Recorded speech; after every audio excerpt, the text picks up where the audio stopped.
Hey everyone, welcome back to FPL Fran. Today's video is going to be the Game Week 38 team selections, the final team selection of the season. It's going to be a little bit of a sad one, to be honest, but we're happy to be here. And we've had a quite fortunate swing in terms of how the season has gone.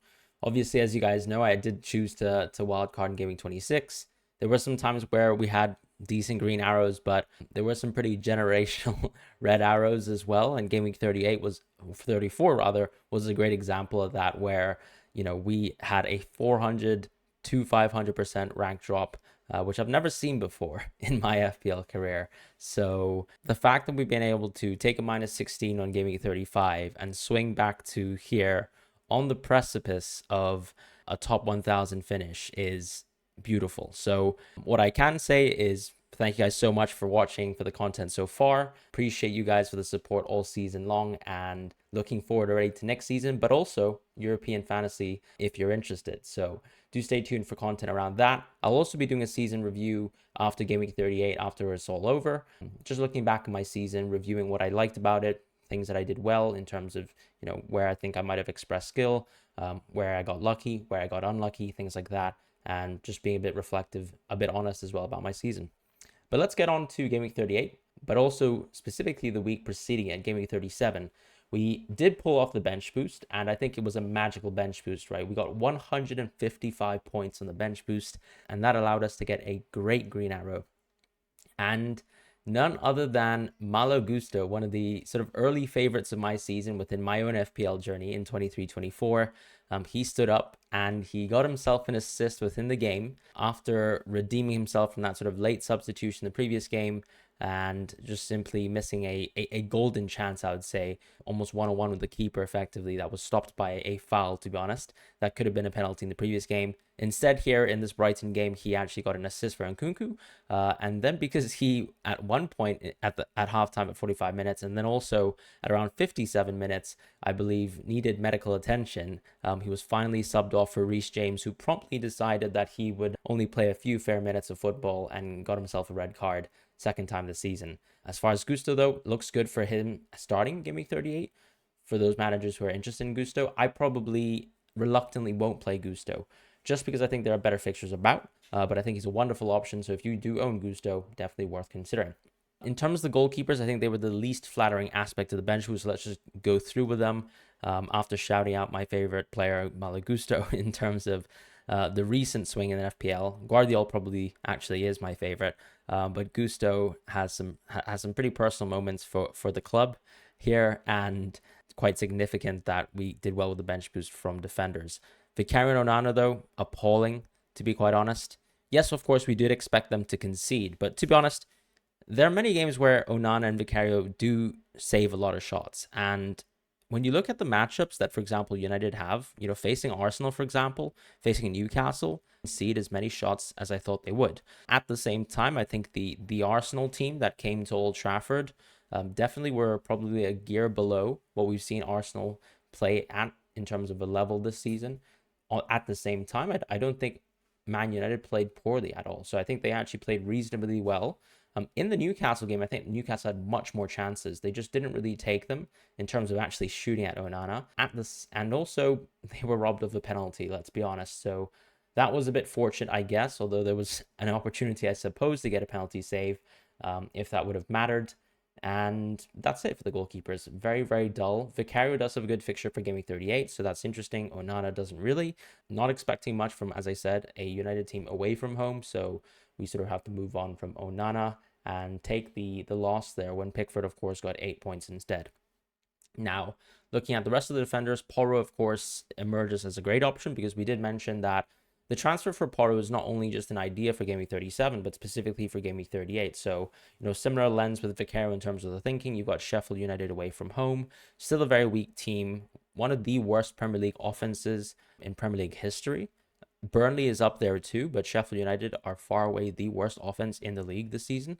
And it's an interesting opportunity to sort of hedge the awful defense of Spurs versus the awful offense of Sheffield United. Let's see what happens there if we get to play our Spurs players. As far as Guardiola, of course, just incredible. We have just mentioned that we've been fortunate to own Guardiola, right? Because a lot of people who wildcarded on Game Week 35 were fortunate in the sense that they didn't get Guardiola. They probably went for safer options at the time, but Guardiola week on week has effectively just looked better and better.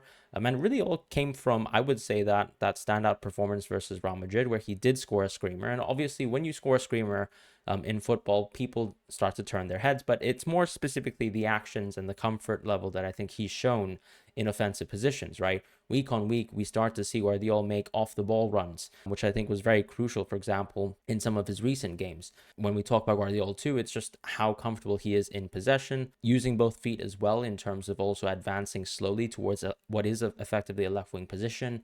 And I think Pep has sort of recognized that too, right? You're starting to see Grealish, for example, not a part of the squad, Doku not even starting, for example, where there's effectively no left winger in the team. And Guardiola does occupy that space offensively. And of course, a bit fortunate with the haul. Some people will say he could have gotten a hat trick if he took the penalty in the first game, but he was a gracious God, I suppose Guardiola was. And we have to just enjoy the points and say a little bit fortunate, but at the same time, when you have an opportunity, something like Gundogan in previous seasons, John Stones in previous seasons, Jesse Lingard, you're just happy to be there in that moment where you're just there for a magical run for an FPL asset. And we're fortunate to be on the right side of history this time, unlike in Gaming 34. And in the midfield, pretty stock, pretty standard midfield. To be honest, I had Saka, who was the only player who didn't deliver on my bench boost, I suppose. He had the chances though, right? We had a start versus United, a very, very poor United team. Had the chances in game. It was probably one of Saka's worst games in recent memory. But as I said in my sort of transfer plans video, I think, yes, it's okay to react to the Saka game and admit that it's a bad game. But I think we also have to say that Saka is very mentally resilient. He's been very consistent this season. I expect him to bounce back. And I'm really not that concerned about owning Saka in my team. If anything, I think I could very well play him this week. I don't have any plans of really moving him to, for example, someone like Kai Havertz. I'm not sure if the upside is there necessarily. And I think that there still could be better moves that I could make, for example. So I'm not too worried about Saka, if I'm honest. Unless, of course, Arteta stumbles onto a press conference and basically just says Saka's not going to play in Gaming 38. That's a completely different situation, but we'll see what he says. And of course, Saka has, had close to a week of rest right now. As far as Gordon, he's versus Brentford away in Gaming 38, so not so interesting, but he had plenty of chances versus Man United, and that was also away from home. And part of that, too, is because we know United have been a poor defense. We also know that Burnley have been a poor defense, which is why specifically we were happy to own Gordon for some of these away fixtures, even though the away form has been quote-unquote poor.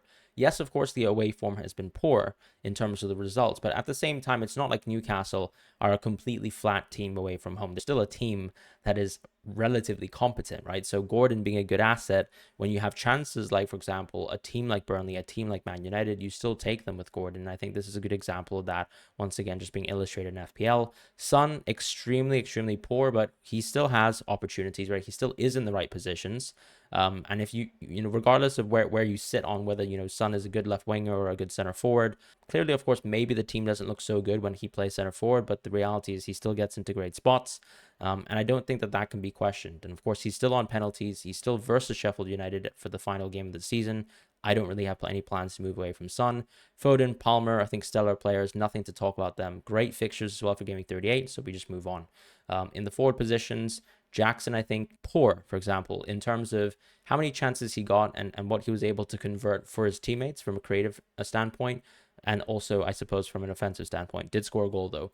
Isak, same thing, probably even worse. But I think we can give at least the excuse to Isak that he wasn't feeling well for most of the week and probably didn't train. So that is quite significant. He was able to play. Wilson is still out of the squad, apparently, so we need to sort of stay tuned to what Eddie Howe mentions, because I think that really changes my mind on whether I think, Isak is benchable for this game week, or whether, of course, I'm considering maybe playing Isak if Wilson is out and Isak is going to play, a guaranteed 90-95 minutes again, so and gets basically a little bit more time to recover from his illness, I suppose, earlier this week. With Haaland, a good performance once again. Obviously, he came through and shown within the Tottenham game. Ultimately, he is a penalty taker.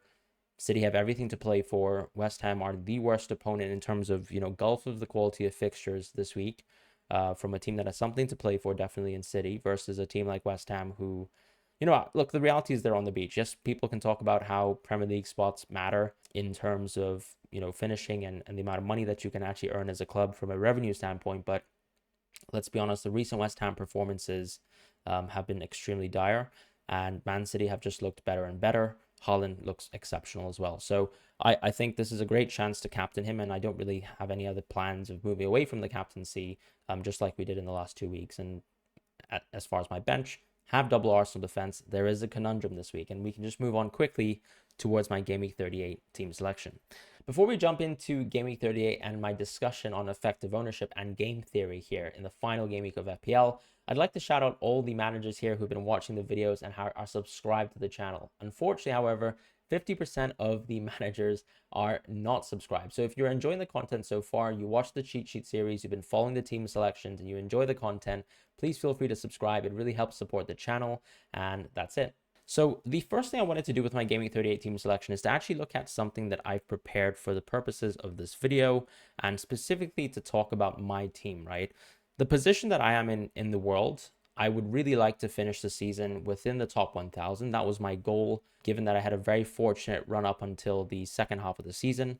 And my plan really is to try and get into the top 1,000, but probably recognizing as well that actually when I look at my team, I think it's very strong compared to some of the other teams that might exist right now. So what I've decided to do is actually look at the sort of most interesting picks for this game week in terms of effective ownership from Game Week 37. So obviously people will make transfers. People will go out of players like Gordon. People will go out of players like Isak or even bench Isak. They will go out of Bruno Fernandes as well.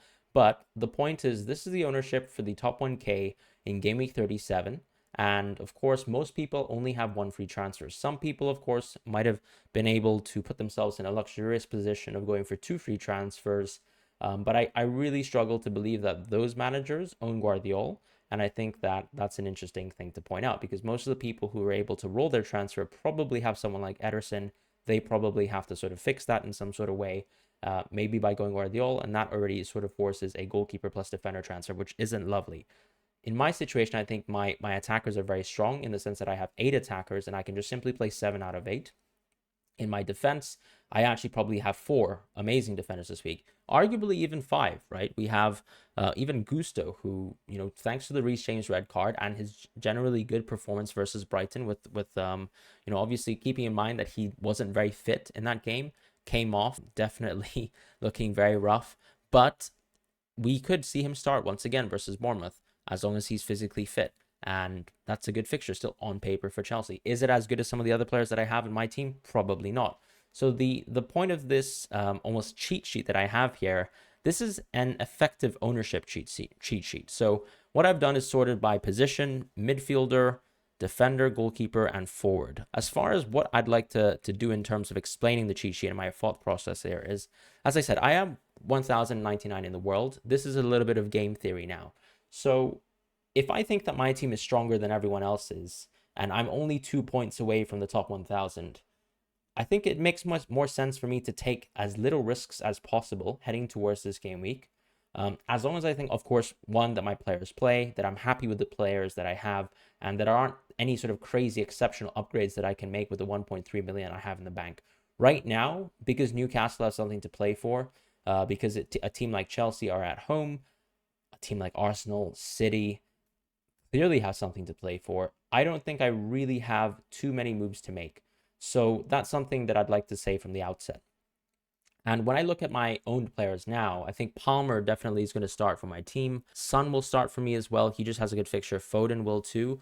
Gordon clearly has high ownership, but as I said, he's probably going to be sold by a lot of managers. And the same with Bruno Fernandes right there. I think a lot of people will be going towards Saka or Havertz, and it really comes down to whether they make the move from Gordon to Havertz or Bruno Fernandes to Saka, and we'll see what happens. But I think if Arteta confirms that Saka is fine, it seems like most managers will probably go for Saka anyways. And if you can see the gulf in terms of the effective ownership between Saka and Havertz, it's very clear that not that many people own Havertz, whereas a lot more people own Saka. And I think it really just comes down to price. Maybe Havertz is the more, you know, powerful pick and more interesting pick for this week. Another pick that is super popular this week transfer wise, which is, you know, why he's classified as a blue option, is Olise. At the same time, you know, I really can't dismiss Eze. I think he's also an exceptional pick for this week, particularly if you think he's a penalty taker for Crystal Palace. So I put Eze and Olise as options here because I very well could do a transfer like Gordon to Eze to Olise. However, of course, that would be a little bit of a risk-seeking transfer because I'm actually moving into players who have less ownership. Of course, as I said, a lot of the engaged managers, I think within the top 1,000 will probably go towards Olise or at least prioritize an Arsenal mid. So those ownership numbers will obviously change, but clearly I think Olise is the one who's going to be the more popular pick. So that's something to consider as well. Eze is for me the more risky pick because I think less people will go there over Olise rather, sorry. Johnson, I don't see too many managers going for him on the final match day, but I think he's a very interesting differential. So fortunately, I guess I don't have to be too worried about him, which is nice. With De Bruyne, a lot of people are blocked, right? I think people sort of, laid their beds in terms of game week 37 when it comes down to triple Man City. I don't really see De Bruyne's ownership changing that much. If anything, the only player here that I think will have probably a substantial change in ownership is Salah, because people will be considering, first of all, maybe going for a differential captaincy. Who's the options, right? I think Palmer is an option, Son is an option, Saka is an option, Salah is clearly probably the most dominant option right now if people are making transfers, and that will probably require -4s for quite a few managers, or at least maybe going out of someone like Isak to enable that sort of transfer. And I don't know whether people are super comfortable doing that move for a -4, so that's something to think about as well. Salah's ownership will probably rise. I definitely can't go towards Salah. I'm blocked from it because I just don't have enough money in the bank, but I think I'm not going to be too worried about Salah anyways, and he will be a very interesting punt, but definitely not something that I can, look towards as, being very fearful of right now, as people will prioritize probably Palace and Arsenal mids for the time being. As far as defense, it's an interesting one. I think I'm sort of looking at Gabriel, Porro, and Guardiola, who already sit in my team, and they're the highest EO picks. So the way that I see this is that White, of course, is the only player that I'm blocked from here, because I actually own Saliba and I own Gusto as well. Saliba's the least owned, and he's a very interesting pick because, of course, there's no reason to not want to play double Arsenal defense. However, I'm in the situation where I can only pick 3 defenders from this list here. I could obviously do something crazy like go Saliba into White to maybe go for this slightly more, attacking threat that White has, and then bench him or bench Porro over him. But I do think that, ultimately Tottenham have a good fixture. And I still think that Porro is a very good option and a very fine option for the Sheffield United fixture. So I'm not too opposed, to just simply playing Gabriel, Porro, and Guardiola. And I think that's where I'm leaning towards right now. Because even though Saliba could hurt me a lot, I think that Porro stands up to him as another option. Really, at the end of the day, it is Sheffield United. Porro is an attacking piece, right? When you look at the attacking positions that he occupies on the pitch, particularly, the amount of points where he gets from FPL, they really do come from the fact that he's an attacker, not really a defender. So something to mention as well. Saliba, of course, great clean sheet odds once again this week, but Everton have been a relatively strong team. You could argue that Everton have been really poor on offense, and they're usually winning games 1-0, 2-0 at best, but they are away from home. And I suppose this is a pretty good opportunity to play double Arsenal defense. So the question I think I find myself asking is whether I play Porro or Saliba. As I said, the more risk-averse option is to actually go for Pedro Porro, but we'll have to sort of consider that towards the deadline, as arguably Spurs have something to play for, but Arsenal clearly have more to play for as well.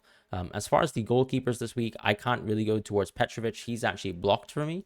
So he's someone that I reluctantly can't own, and I think he's probably actually going to be the biggest ranked threat that I have, just like he was a ranked threat for me in Game Week 37 alongside Dan Burn. A lot of people will probably go Petrovic because Ederson was also recently injured, so some managers might move towards Ortega, or they just simply play Petrovic because, he's a playing player, he has a home fixture, and it looks like a reasonably good home fixture. I have Vicario on my side, and I think ultimately, yes, clean sheet odds are pretty similar between Chelsea and Tottenham. So is it going to be a brutal swing? It could be a brutal swing, but I don't think it should hopefully be as bad as the swing that was in Game Week 35 when Petrovic got the clean sheet versus Spurs, ironically.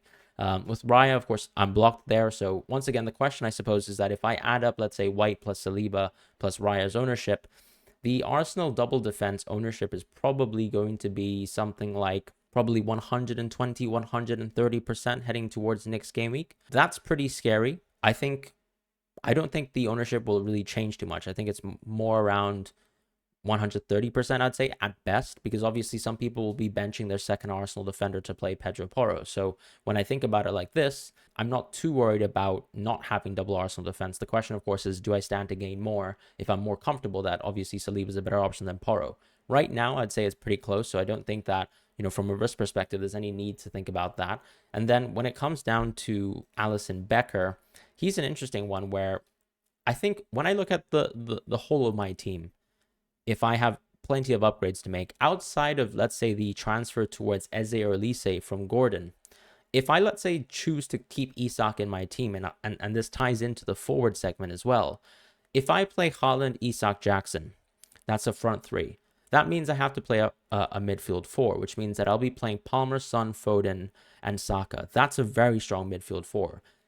If that's the team that I'm lining up with, and I'm very comfortable playing with that team in a 3-4-3, I suppose I don't need to make any transfer at all for the outfield positions. My final transfer for Game Week 38 could very well be Alisson Becker, because Alisson still has better clean sheet odds than Vicario. Super comfortable with the Spurs defense anyways, right? We talked about how Pedro Porro usually gets his points as an attacker, At the same time as well, you just saw them lose their clean sheet at home to Burnley. And I talked about how Burnley were one of the worst offenses in Premier League history, and yet they still conceded at least one expected goal to Burnley at home. So for me, looking at that from a point of view, it is a bit worrisome thinking about owning Vicario, because I don't think it's as good looking as a pick as it is. Alisson could be a great upgrade, especially if he starts. Now, the last sort of segment of discussion is just going back to the forwards, which I just iterated on.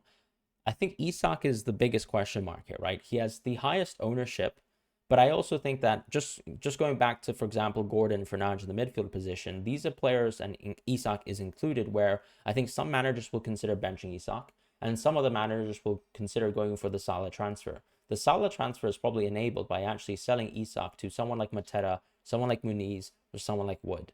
And that probably means that Isak's ownership will drop. At the same time, as I said, some people will bench Isak, which is completely normal. If you choose to go 3-5-2, let's say you have Palmer, Son, Foden, Gordon already, and you actually want to go Olise, I think a lot of managers will be very comfortable benching Isak. And my question, I suppose, is whether it's worth it for me to go there as well, or whether I actually stick with Isak, who still looks like a reasonably good option.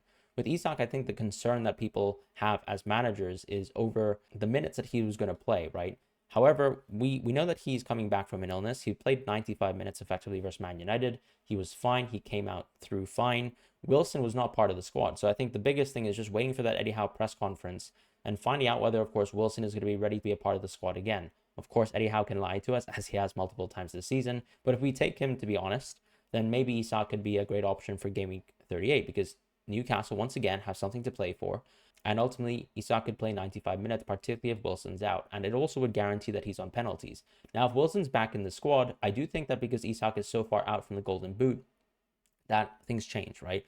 I would no longer be so comfortable that Isak is on penalties, and I probably would even be a little bit more tempted to bench Isak. And I think a lot of people would have the same opinion, and therefore his effective ownership would drop. So for me, the biggest thing is whether Eddie Howe can give us information, and what we choose to do as FPL managers as a result, and a reaction to that. So that's my thoughts in terms of game theory and risk. As you can see, of course, I think my team is very strong when I just talk about, first of all, how many highly owned picks I have. So in terms of maintaining the rank that I have, it's very likely that I can maintain this sort of rank. At the same time, though, because I think I actually have very strong players, like when it comes down to defenders, already owning Guardiola, Porro, and Gabriel, I think is very strong. When it comes to the midfield, already owning Saka, I think is very huge, right? Saka's ownership is not particularly high. A lot of people will actually be moving into an Arsenal midfielder, and I think I'm already one transfer ahead of those managers. The forward position is where I think a lot of managers won't make transfers unless they're going for Salah, as I mentioned. So I feel like I'm already pretty set there, and it's a pretty template forward lineup, let's be honest, right? Jackson's ownership is ridiculously high. Isak and Haaland's, it's a joke. And that's pretty much it when it comes to effective ownership and risk. So let's actually go on to quickly my team selection now, and the two possible free transfers that I have sort of reached as a conclusion of sort of my own analysis and what my thoughts are right now in terms of the game week. So right now, as things stand, I am actually going to probably play a little aggressive. I'm hoping that, of course, we get some information that Wilson's a part of the squad, and that would actually give me a little bit more comfort to bench Isak. So option number one is actually going for a midfield transfer, and that would mean that I play the lineup here, which is still a pretty defensive lineup here when it comes to the effective ownership of the defense. I go Vicario, Porro, Gabriel, and Guardiola. Instead of going for double Arsenal defense, I go for a double Spurs defense. As I said, I do think that, coming towards the deadline, Pedro Porro versus Saliba is a question I need to ask myself, what I want to have, what I want to do. I love Guardiola as a pick this week. I really think that he's definitely starting. Same with Gabriel. So those two options are definitely starting for me. The 50-50 for me is between Pedro Porro and Saliba. At this moment in time, I'm going with Pedro Porro because I really just think that, if you have a chance to play versus Sheffield United, why not target them? Everton have been a pretty competent team so far anyways. As far as the midfield, I'll be fielding Saka, Son, Foden, Palmer, and Eze. So Eze for me is an interesting one, right? Because a lot of managers will ask, the question of whether we go for Eze or Elise. Now, when it comes to sort of results and form, to be honest, Elise clearly has shown better form than Eze. I think his expected assists per 90 is actually higher than Eze, whereas Eze's expected goals per 90 is higher than Elise. The next question, I think, when it comes to the intangibles is, does Eze actually possess the penalty kicks? If you guys remember earlier this season, Elise actually took a penalty when Eze was coming on the field as a substitute. However, that's a very unique situation. When it goes back to last season, when Roy Hodgson was still a manager, Eze and Elise were on the field when Eze took a penalty as well. So the interesting thing, I suppose, is that you can argue both ways, and you can even argue or extend the argument to saying Eze or Elise could take penalties if they draw the penalty themselves. And I think that's a fair argument if you want to hold that, because I'm not fully confident. No one has specifically announced the penalty order apart from when Roy Hodgson was a manager, and things have obviously changed since then. I do think Eze personally, right, bit of a bias here, but I do think Eze's on penalties, and I do like always sort of siding with a player with penalties. I also think that he's a slightly higher risk play in the sense that a lot more people seem to be comfortable going for Elise, and I think that's totally fine. He's a brilliant football player. We can all see it when we watch him play. So I can understand a lot more managers going for Elise, but at the same time, I do like taking risks at the end of the day. I'd like to go for Eze. As I said, Eze or Elise are still both very intriguing for me, but I'd like to go for a 3-5-2 here, and I'd like to take my risk in going for the penalty taker here with Eze, at least my perceived penalty taker. In the front line, I'll be playing Jackson and Haaland, and I'll actually be benching Isak in this situation. This is taking the assumption that, first of all, Jackson is actually at home, which I think is a very good game. Wilson could potentially be in the squad for Isak, which means that maybe the penalties are off of Isak. And secondly, of course, Newcastle are once again away from home versus a much more competent defense, right? Over the course of the season, Brentford have proven to be a much better defense than Man United. I do think that the amount of chances that Newcastle will have versus Brentford should hopefully be much more limited. And that's why I think I'd be comfortable in this situation benching Isak, even though it's close between Jackson, and it's obviously arguably close whether I want to even bring in Eze/Elise in the first place. But this would be a 3-5-2 lineup here. Onana would be my keeper. On the bench, of course, it's going to be Isak, and then it's going to be Saliba and Gusto in that order. I think it's a very strong bench, to be honest. You could argue that the bench boost could have been used here, but I was happy with the benches being used last week as well, and that's going to be sort of option number one. Now, option number two for my team selection is another interesting option. So this would be, once again, fully risk averse, right? We talked about effective ownerships in the previous segment, and we talked about game theory, trying to get into the top 1,000. If I think my team is very strong, and I think Isak, for example, is likely to get very good minutes, I think the transfer that I might actually make to be fully risk averse is to go Vicario to Alisson, and to play the same team but 3-4-3 and actually play Isak and not make a midfield transfer. So this team would be Porro, Gabriel, and Guardiola. We don't really need to explain them at all. And then we play Saka, Son, Foden, and Palmer, and then Haaland, Isak, and Jackson. Now, the reason why we might want to do this, as I said, is if we get positive news for Isak's sort of availability and negative news over Wilson, I think it makes me much more confident that Isak is a much better pick for Game Week 38, in spite of the fact that Brentford are the home team here in this situation, and Newcastle didn't look all that good, or rather Isak didn't look all that good in the previous game versus Man United. So that's something to think about. And in this situation, I think it's more about knowing that Isak and his effective ownership will drop a bit, but by keeping him in my squad, I will still retain a player who I imagine will probably still have an ownership between 65% to 75% effective ownership. There's no real way that I could lose out in rank here unless Ben White, scores 27 points once again in an FPL game week and, decimates me somehow. So that's something that I think I'd like to point out. I don't have too many major rank risks, I suppose, here. The team looks very strong. I have good fixtures, and my one differential would be my goalkeeper, which is nice when it comes to sort of comparing to, let's say, Petrovic, who would be my main rank threat in this situation. So that is option number two. It's the risk-averse way. It's something that I'm thinking about, as I said, because the goal is here to try to finish in the top 1,000. If, let's say, the Eze/Elise transfer, went nuclear, of course, there's a high chance that I would easily finish within the top 1,000. At the same time, though, I think the flip side of the coin, unfortunately, is that if it does go poorly, I could obviously drop out if, let's say, Isak suddenly has a great game versus Brentford, draws a penalty somehow, and, enjoys finally a good, suppose, Newcastle away game, just like, for example, the Burnley game. So that's something that I'm thinking about right now. These are the two free transfers that I'm most interested in.